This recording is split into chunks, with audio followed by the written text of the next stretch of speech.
Les militaires responsables du coup d'État en Guinée devraient immédiatement rétablir les droits humains fondamentaux, a déclaré aujourd'hui Human Rights Watch. Ils devraient s'assurer que les forces de sécurité respectent ces droits, et garantir le traitement à la fois légal et humain du président déchu Alpha Condé et de tout autre individu placé en détention. Tout détenu devrait être présenté à un juge, ou relâché. Les dirigeants du coup d'État devraient également protéger la vie et les biens de tous les Guinéens. Les troubles suscités par le récent renversement du gouvernement ne devraient pas créer un vide juridique à l'égard de la protection des droits et des libertés fondamentales, a souligné Hilaria Allegrosi, chercheuse senior sur l'Afrique centrale à Human Rights Watch. Les nouvelles autorités devraient veiller à ce que les droits humains de tous les Guinéens soient respectés, y compris celui de voter librement aux élections. Le 5 septembre 2021, des officiers de l'armée guinéenne de l'autoproclamé Comité national du rassemblement et du développement, CNRD, ont renversé le gouvernement du président Alpha Condé, âgé de 83 ans, qui avait été réélu en octobre dernier, après un an d'efforts pour s'arroger un troisième mandat malgré la limite constitutionnelle de 2 mandats.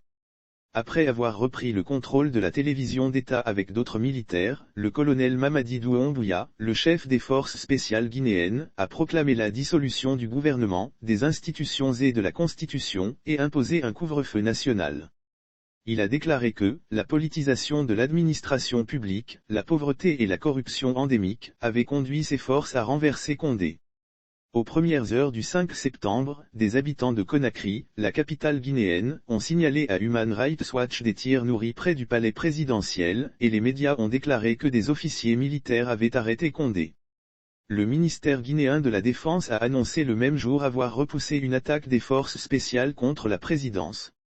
Toutefois, une vidéo circulant sur les réseaux sociaux et que Human Rights Watch n'a pas été en mesure d'authentifier, montrait Condé pieds nus assis sur un canapé, apparemment sous la garde de soldats.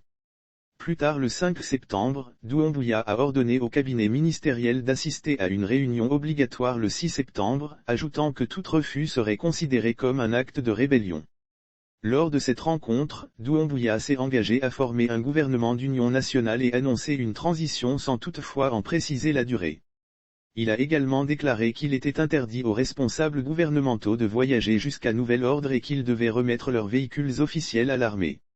Le 7 septembre, les nouvelles autorités militaires ont remis en liberté 79 prisonniers politiques, dont des dirigeants et des membres du principal parti d'opposition, l'Union des forces démocratiques de Guinée, UFDG, comme Abdoulaye Ba, et du Front national pour la défense de la Constitution, FNDC, une coalition d'organisations de la société civile guinéenne et de partis d'opposition, comme Oumar Silla, alias Fonike Mangué.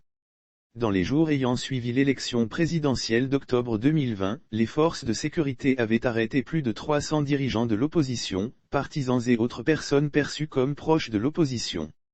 La plupart d'entre elles étaient restées derrière les barreaux pour des motifs politiques jusqu'au renversement du gouvernement.